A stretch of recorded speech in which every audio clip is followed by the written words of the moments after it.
Está en el Nuevo Testamento, Justin, tu derecha, Colosenses. Y bueno, hermanos, pues varias semanas hemos estado ya enfocándonos en la interpretación de esta hermosa carta, como hemos aprendido. Su autor, el apóstol Pablo, destinatarios, la iglesia de Colosas. El apóstol Pablo, movido por el Espíritu Santo, escribió esta carta para hacer corrección doctrinal, ya que algunos hermanos de Colosas se habían levantado tratando de enseñarle, especialmente los hermanos de la circuncisión, los judíos que se habían convertido a Cristo, se levantaron enseñándole a los gentiles que debían circuncidarse, debían de guardar el día de reposo, debían de hacer varias festividades que se llevaban a cabo en el pueblo de Israel. Pero el apóstol Pablo, inspirado por el Espíritu Santo, escribe y enseña que esas cosas ya no debemos de hacerlas porque esas cosas eran sombra de lo que habría de venir. Gloria al Señor. Y bueno, el apóstol Pablo, algo que yo noto en su carta, en sus palabras, es de que él usa de mucha sabiduría para poderle hablar al pueblo, para poderlo corregir, porque el pueblo del Señor necesita ser corregido. Para eso Dios ha puesto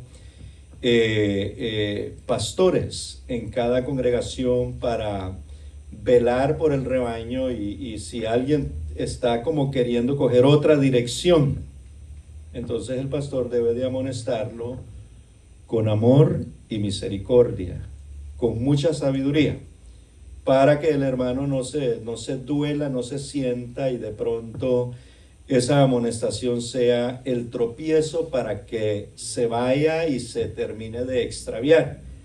Debemos de hacerlo como lo muestra la Biblia y el apóstol Pablo.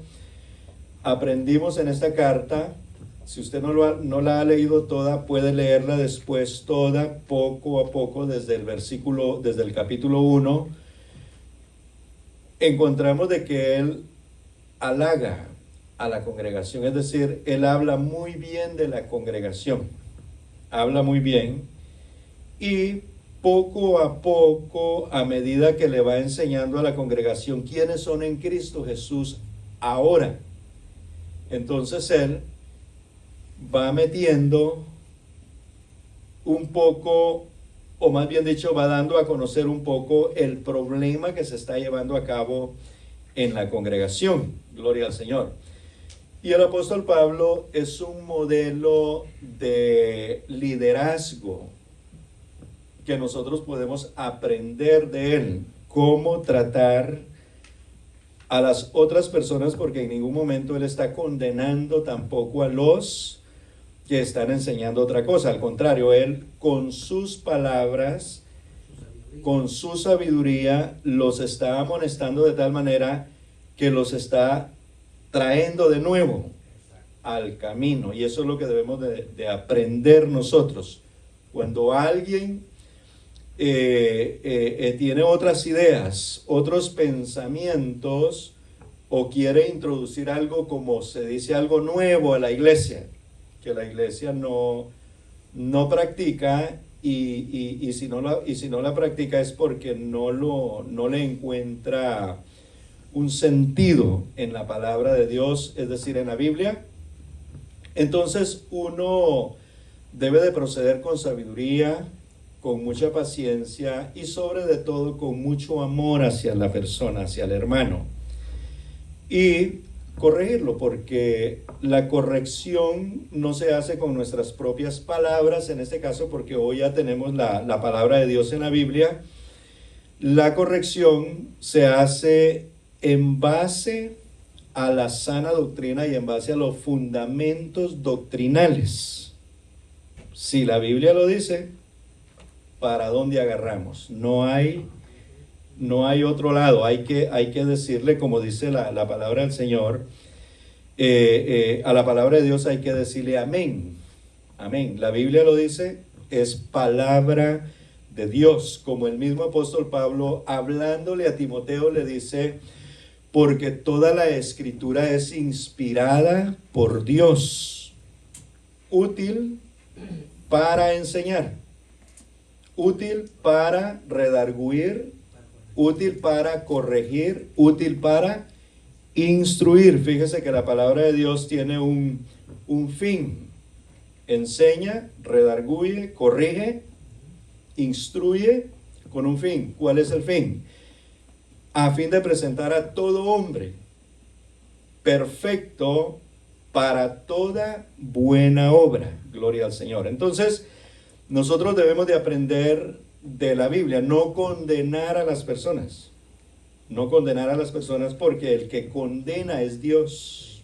Él es el único que condena. No juzgarlos, porque el que juzga es Él, y Él es el único juez que juzga con justicia. ¿Sí? ¿Qué debemos de hacer? Hacer uso del conocimiento que Dios nos ha dado, y con amor y misericordia corregir. Claro, no todo el mundo se va a dejar corregir, y quizá habrán algunas personas que no les va a gustar o no van a estar de acuerdo con la corrección, y de pronto dejen de asistir y se vayan y busquen un lugar de pronto donde piensen lo mismo que él piensa, porque eso es lo que normalmente sucede, ¿verdad? Entonces, en esta carta, ya para terminar, en el versículo 18, pero antes, el versículo 17, la hermana Gladys va a estar proyectando acá. Dice el versículo 17, y todo lo que hacéis, sea de palabra o de hecho, hacedlo todo en el nombre del Señor Jesús, dando gracias a Dios Padre por medio de Él.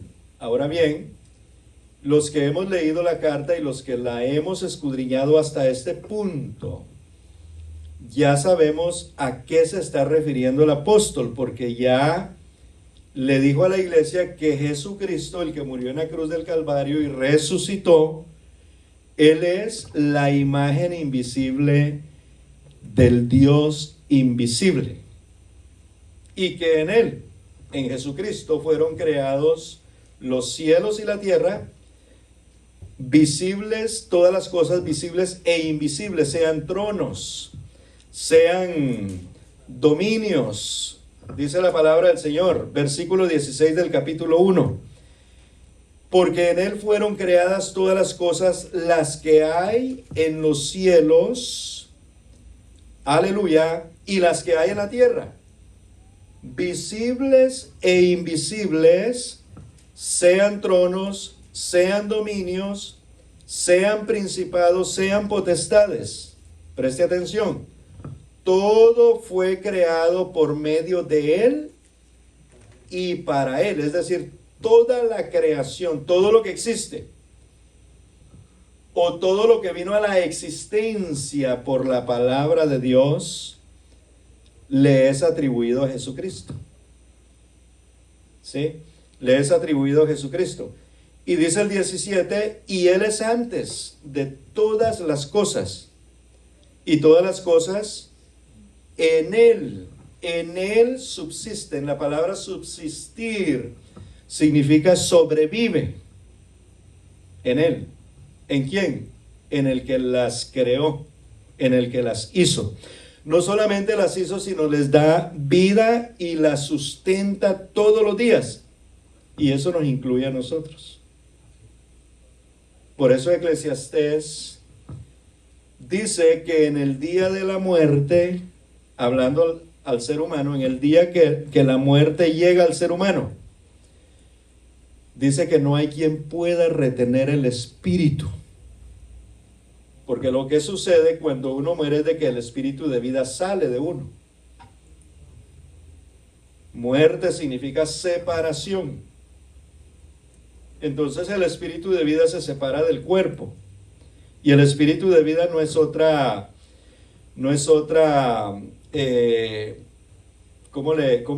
le dijera esto? No es otra cosa fuera del hombre, sino simplemente es, en el hombre, sino simplemente es el aliento de vida que Dios le da al hombre, porque dice la Biblia que Dios forma un espíritu de vida dentro del hombre. ¿Cómo lo hace? Como conocemos por la palabra de Dios, el soplo de Dios, el hálito de vida. Entonces, esa vida es la que se le llama espíritu.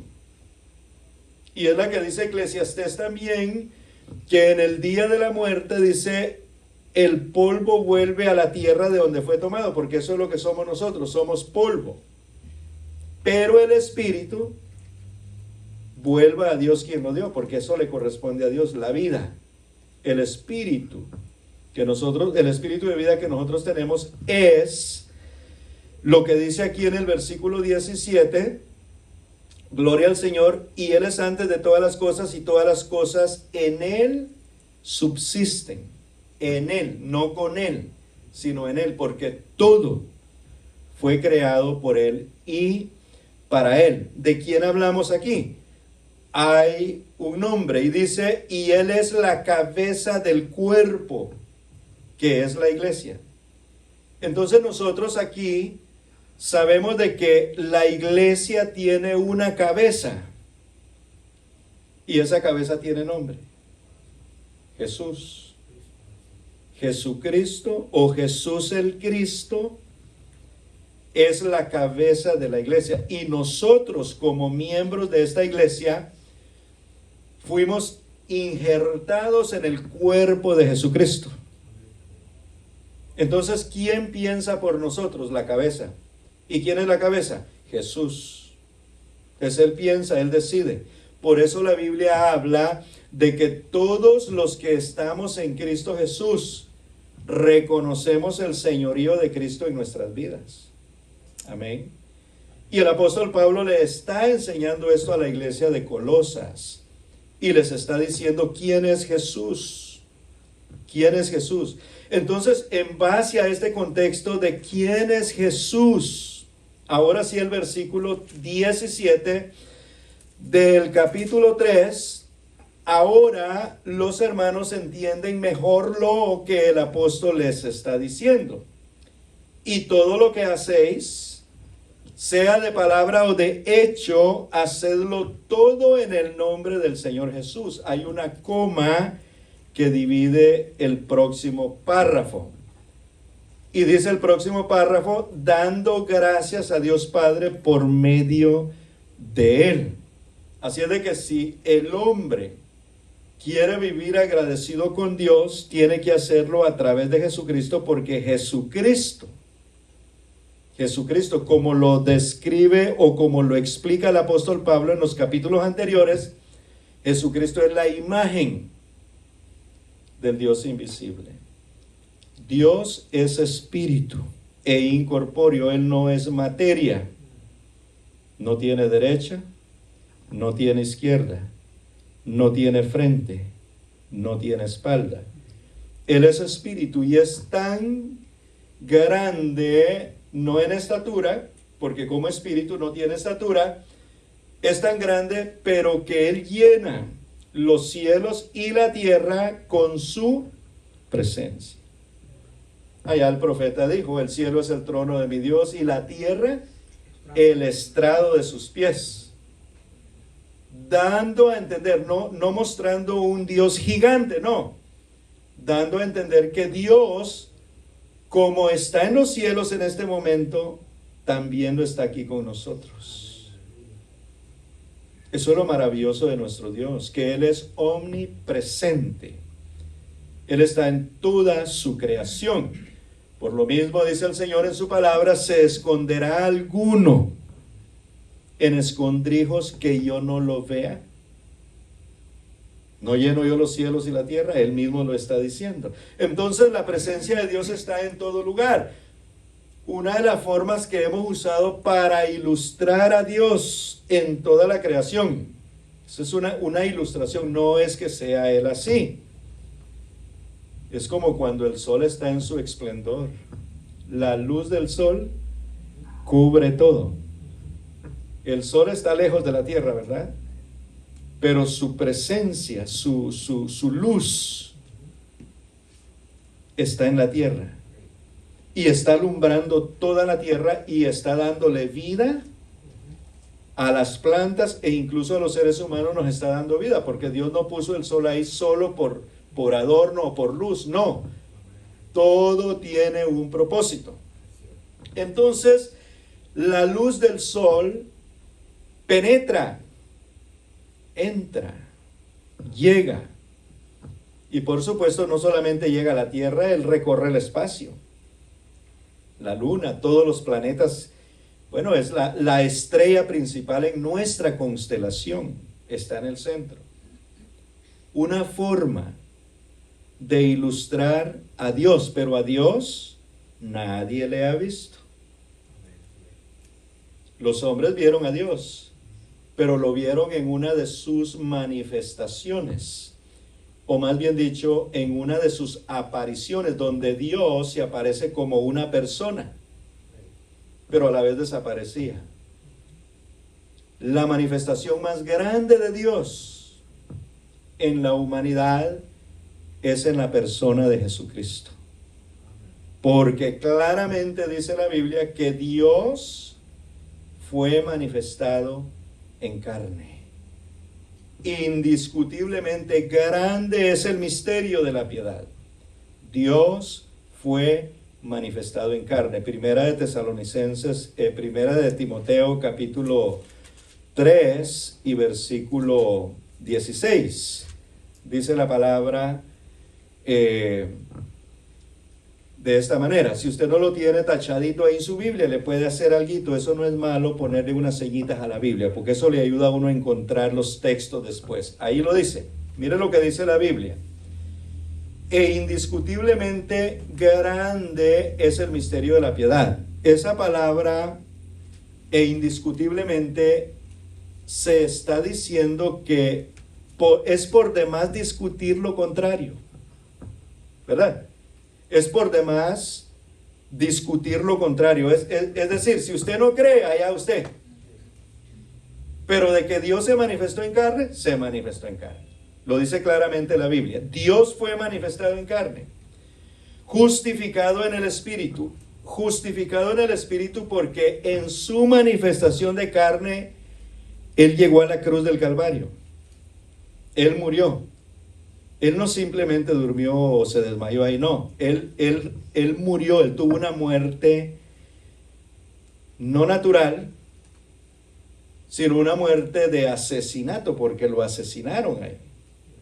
Lo torturaron, lo clavaron y al final uno de los soldados metió su lanza en su costado. O sea, el Señor fue asesinado. Él murió. Pero como es Dios manifestado en carne y Dios es espíritu, entonces lo que muere ahí es ¿qué? La persona. Pero Dios no puede morir. Por eso dice vivificado en el espíritu, lo que significa que el espíritu no muere. Por eso mismo Él, en Juan, en el capítulo 10, Él habla y dice con aquella tranquilidad y aquella seguridad: a mí nadie me quita la vida. Yo, dice Jesús, la pongo y yo tengo potestad, tengo poder para volverla a tomar. Eso no lo puede decir cualquier hombre. Eso lo dice solamente el que verdaderamente tiene la potestad de poner la vida y volverla a tomar. Gloria al Señor. Nadie me la quita, sino que yo de mí mismo la pongo. Tengo poder para ponerla y tengo poder para volver a tomarla. Para volverla a tomar. Este mandamiento recibí de mi Padre. Gloria al Señor. Ahora bien, en Colosenses capítulo 3, donde estamos, cuando ya el apóstol Pablo les enseña a ellos quién es Jesucristo y que todo lo que hagamos lo hagamos en su nombre, y es la única manera de glorificar a Dios. Aleluya. Viene entonces a los deberes sociales de la nueva vida. Y aquí quiero usar otra ilustración, porque existe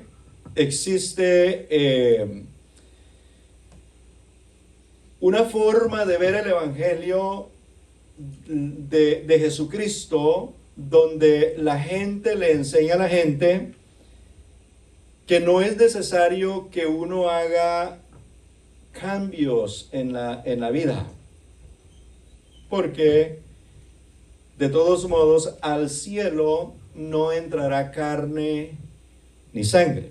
Eso es verdad, no entrará carne ni sangre. Y es verdad también que para ser salvos, nadie, ningún ser humano ha hecho suficientes méritos,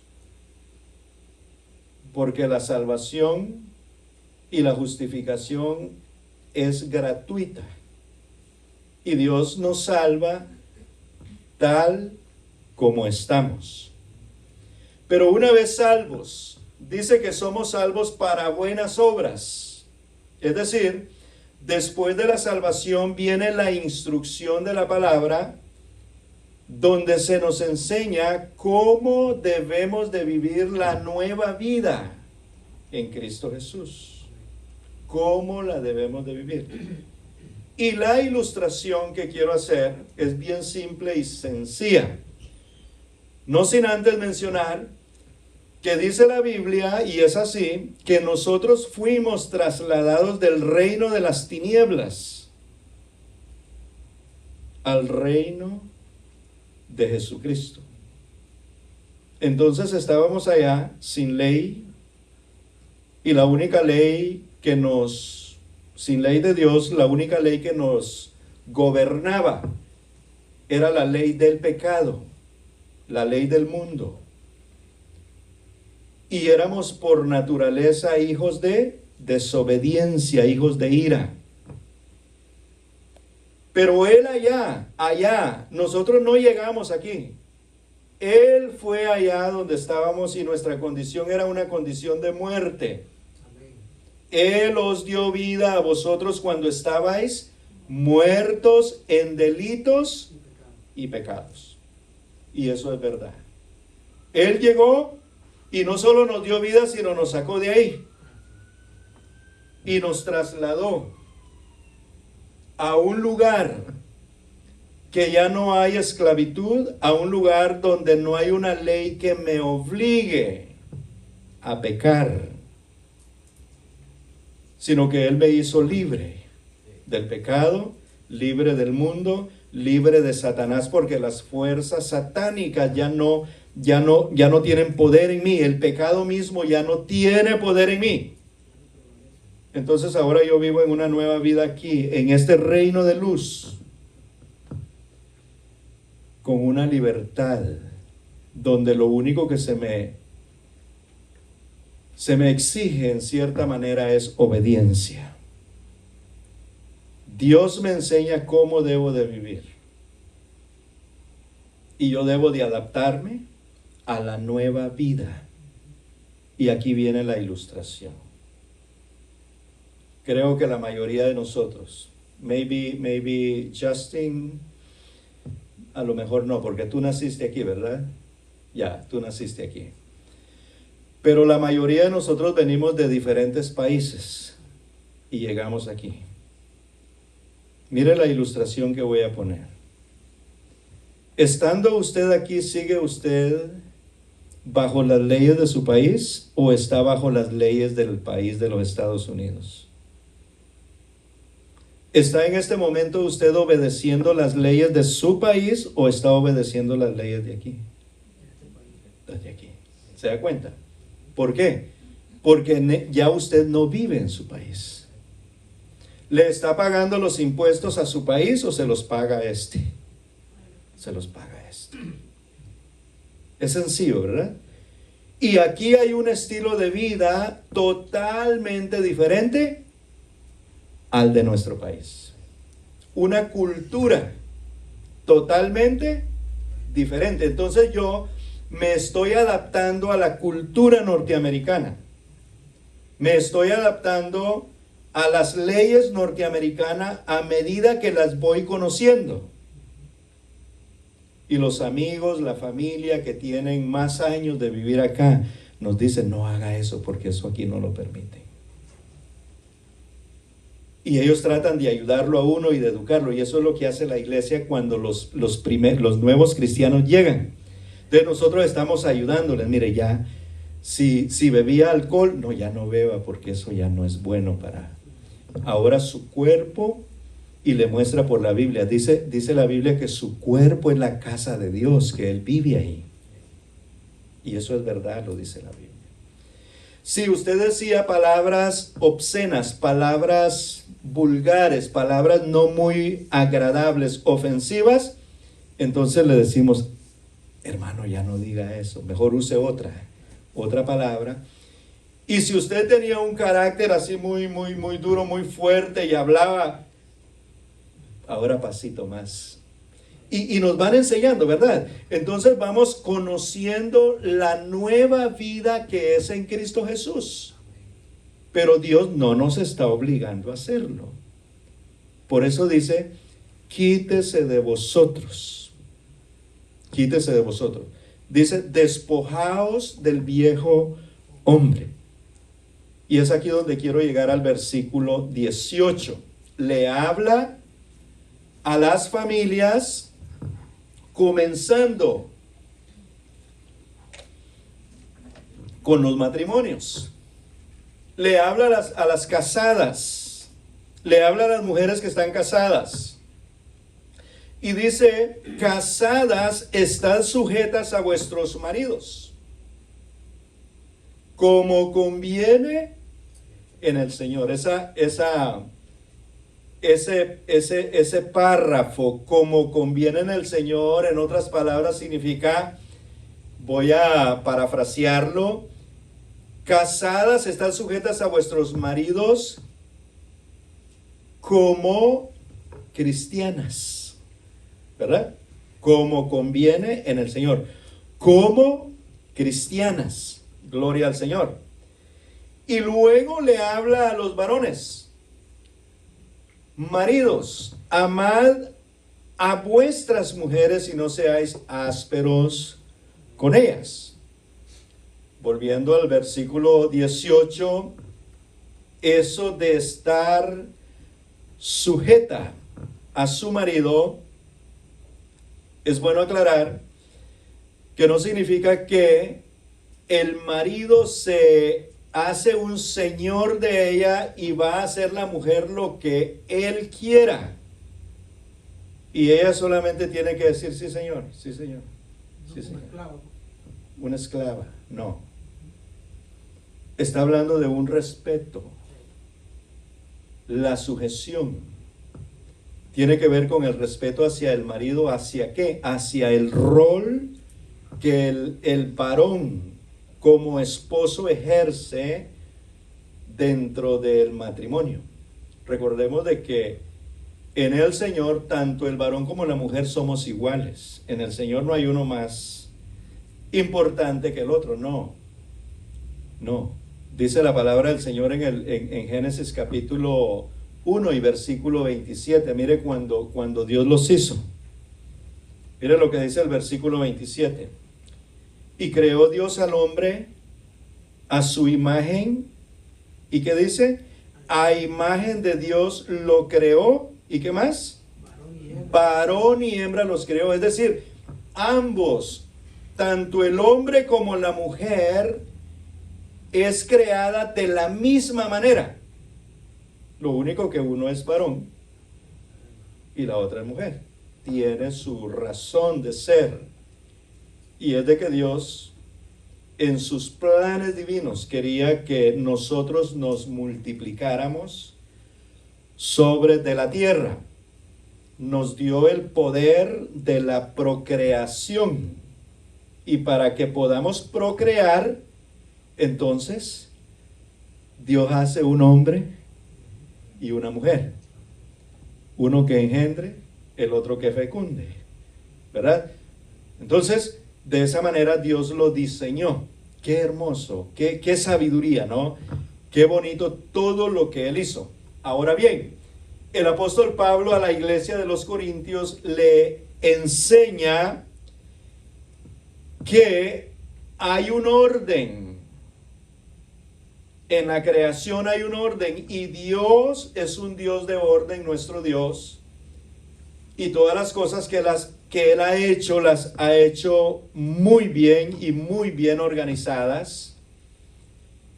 E incluso ahí mismo en el capítulo 1 de Génesis usted va a encontrar cuando Dios organiza y ordena todo en la tierra. Y cuando le dice a la tierra que produzca árboles. Y mire el orden de Dios. Y que cada árbol dé su semilla de acuerdo a su género. Entonces todo se iba a reproducir, se iba a multiplicar. A las aguas les ordena de que produzcan seres vivientes, aves que vuelen en el cielo, y todo, hermano, bien organizado. Dios ordenó todo y el orden de Dios sigue vigente. El que se ha desordenado es el hombre. Porque toda la naturaleza sigue en obediencia a Dios, se sigue multiplicando y no se andan quejando de nada, ¿verdad que no? Pero el hombre se ha convertido en un rebelde, desobediente, y le ha llevado la contraria a Dios desde el principio. Porque mire que Dios le dijo al hombre que no comiera del fruto de la ciencia del bien y del mal, porque el día que lo hiciera, ciertamente moriría. Y el hombre hizo lo que Dios no quería que hiciera. Desobediencia significa rebelión.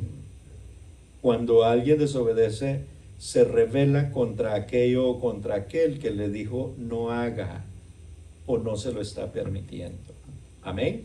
Entonces, hermanos, la palabra del Señor, el apóstol Pablo dice, Dios, la cabeza de Cristo, hablando de orden.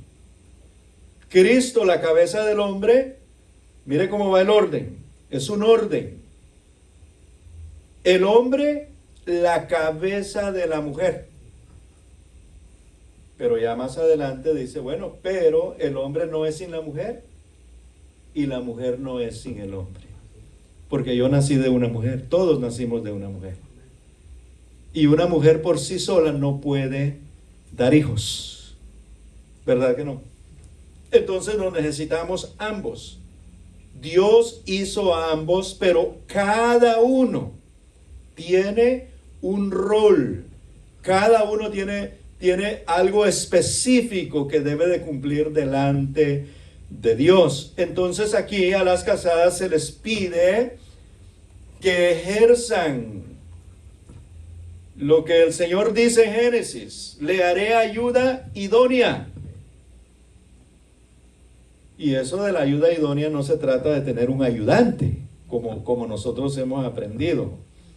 El ayudante nunca sabe qué es lo que va a hacer, él está ahí que le digan lo que va a hacer. La ayuda idónea sabe lo que tiene que hacer. ¿Por qué? Porque la ayuda idónea tiene un rol que desempeñar y tiene conocimiento de ese rol, ¿verdad? Ahora, ¿qué es lo que le pide la palabra del Señor? Que se sujete a su marido. Lo que está diciendo es que en su rol ella no desempeñe su rol como rueda suelta, como que ella está sola. No, tiene que estar de acuerdo con su marido. Tiene que conversar con su marido. Tiene que informarle a su marido de lo que va a hacer, lo que está haciendo, y el marido va a estar de acuerdo porque es una mujer sabia. Porque la mujer sabia edifica su casa, mas la necia con sus manos la derriba. Muy bien, maridos, amad a vuestras mujeres y no seáis ásperos con ellas. El hombre normalmente es tosco, es rudo, ¿verdad que sí? Es duro. Somos menos sensibles que la mujer y podemos fácilmente herir los sentimientos de la mujer porque la mujer es muy sensible. Es más, el apóstol Pedro le dice a los maridos que las tratemos como vasos frágiles, porque es que ella se quiebra fácilmente. A la mujer la hacemos llorar así fácilmente ¿y esta qué le pasa? ¿Por qué está llorando? Y fueron las palabras que le dijimos. Fue lo que insinuamos de pronto o lo que le dimos a entender. Ahora, ¿qué dice la Biblia? Que las amemos y que no seamos ásperos, que no seamos duros con ellas. ¿Sí? ¿Estamos de acuerdo? Que no seamos duros con ellas. Pero aquí hay palabra para todos. 20. Hijos, obedeced a vuestros padres en todo. Oiga bien. ¿Por qué?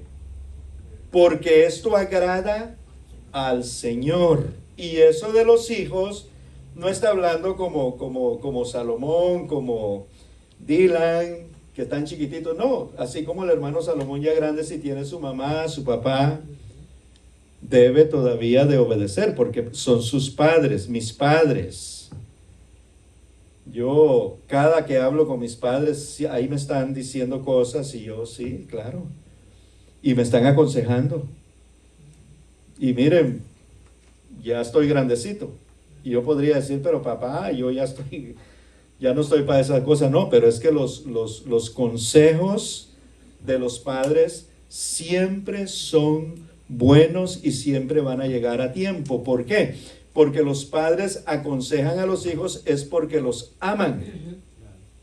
Por lo tanto, los hijos debemos de obedecer. Hay algo muy hermoso aquí, y el apóstol Pablo a los efesios les dice también que honrar a padre y a madre es el mandamiento que tiene promesa, porque dice que viviremos largos días.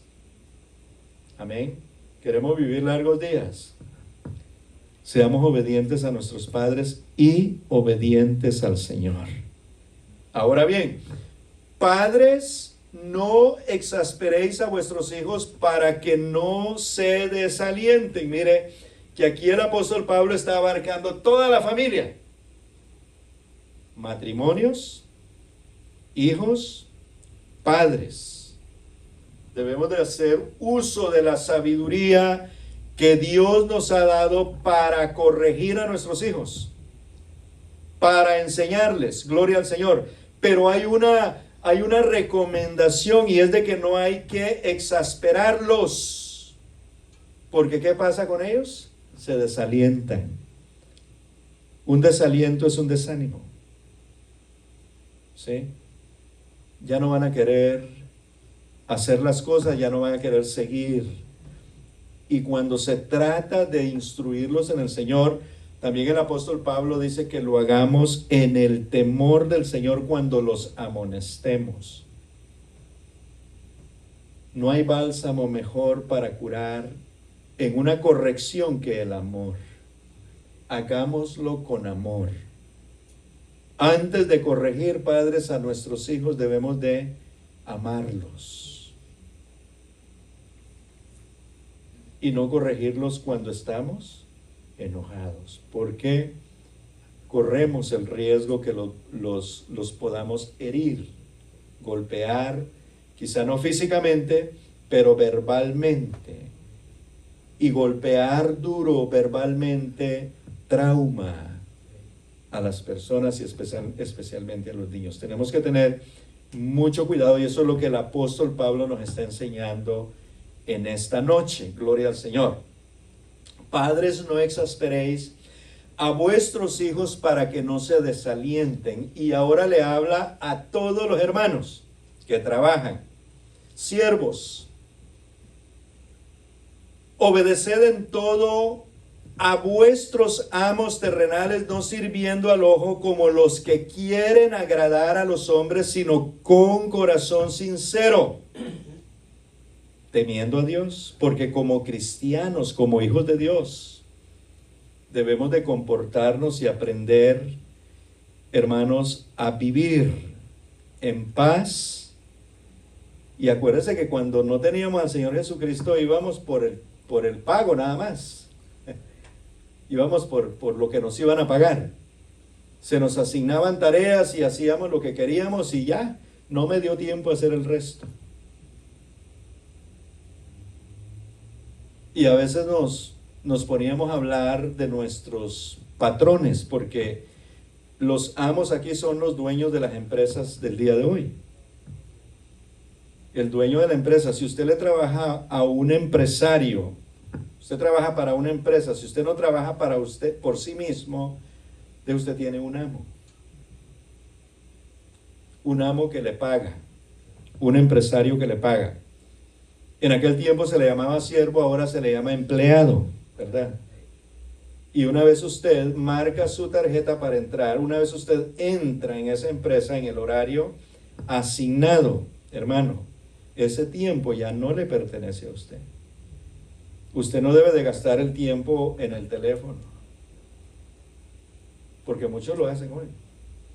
Usted no debe de gastar el tiempo en ir a comer o algo si no es su horario asignado para comer, porque usted se está parando, usted está dejando de trabajar, está dejando de producir por lo que le están pagando.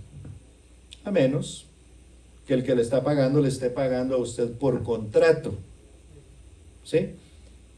¿Cómo sería eso?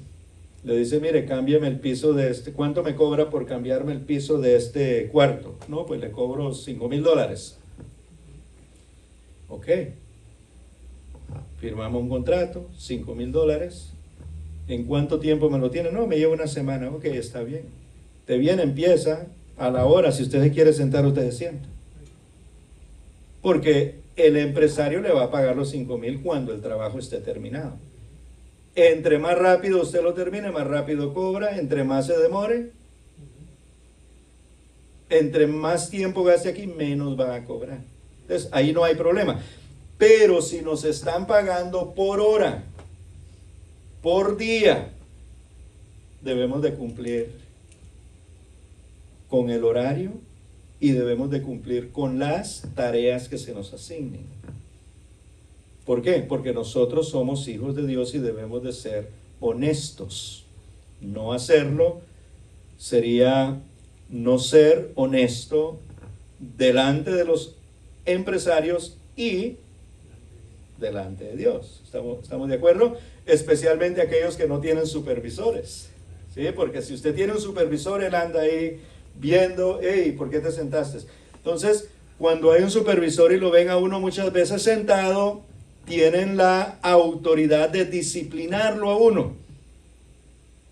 Y si uno no corrige, entonces tienen la autoridad de despedirlo. ¿Sabe qué? Gracias por sus servicios, pero no más. Vamos a contratar otro que sí quiera trabajar. Eso es así. Y eso es lo que está diciendo. Mire, ahora lo vamos a entender y ya voy terminando. Siervos, obedeced en todo a vuestros amos terrenales, no sirviendo al ojo como los que quieren agradar a los hombres, sino con corazón sincero, temiendo a Dios. Y todo lo que hagáis, hacedlo de corazón, como para el Señor y no para los hombres, sabiendo que del Señor recibiréis la recompensa de la herencia, porque a Cristo el Señor servís. Ahora el 25 nos dice algo que nos va a dejar pensando. Mas el que hace injusticia, el que no hace lo correcto, lo recto, ¿qué dice la Biblia? Recibirá la injusticia que hiciere, porque no hay acepción de persona. Entonces ahí uno termina maltratado, uno termina despedido, uno termina sin trabajo, Y uno dice, Señor, pero ¿qué pasó, Señor? No, el Señor le está diciendo, es que no cumpliste, te portaste mal. Tanto el empleado como el empleador, si procede injustamente, recibirá de Dios tarde o temprano por su injusticia. ¿Por qué? Cuando la Biblia dice porque no hay acepción de personas, está diciendo no importa si es pecador o si es cristiano, porque vas a cosechar conforme tú siembres. Amén. Queremos que nos vaya bien. Hagamos bien. Hagamos bien. Y el Señor Jesucristo dice que así como queremos que los hombres hagan con nosotros, hagamos con ellos. Amén. Gloria al Señor. Bueno, hermanos, pónganse en pie en esta hora. El capítulo 4 lo vamos a dejar para el próximo miércoles con la ayuda del Señor. Y concluiremos esta carta. Y si usted tiene preguntas sobre lo que hemos estudiado el día de hoy, tiene todavía tiempo. Puede preguntar. Amén. Estamos en un estudio bíblico donde podemos preguntar, cómo también podemos aportar. Gloria al Señor. Pero si quedó claro, o si le da un poco de pena preguntar aquí, me llama. Usted tiene mi número. Me llama, pastor, ¿qué? No entendí esa parte ahí. Ok, entonces vamos a volver. ¿Qué les parece? Vamos a orar. Pero antes quiero darle la bienvenida a Salomón, al hermano Salomón. Amén. Y a sus niños. Gloria al Señor. Bienvenido. Y el sábado a las 7 de la noche tenemos el servicio. Y el domingo a las 11 de la mañana. Son dos cultos generales donde tenemos alabanza. Bueno, un servicio completo. Amén. Entonces, vamos a orar y vamos a orar por ellos y por todos, por Justin. Justin, qué bueno que estás aquí hoy también. Y yo creo que ya el hielo se está quebrando, ¿no? Ya no hay nervios, ya, sí. Sí, tú sabes, aquí poco a poco vamos a ir, poco a poco, y estamos orando por ti. Estamos orando por ti, por Fabrina también, que es el instrumento que el Señor ha usado. Está conectada. Bueno, Fabrina, saludos en el nombre de Jesús. Amén. Gloria al Señor. Oramos, hermanos, en el nombre de Jesucristo. Hermano Enoch, bienvenido esta noche también. Y que el Señor nos ayude para poder estar el sábado. El sábado es un culto dirigido por los jóvenes, pero toda la iglesia está invitada para estar aquí. Amén. Señor Jesús, te damos gracias en esta hermosa noche por la palabra que nos has enviado, Señor, por este hermoso momento. Un refrigerio espiritual, Señor, para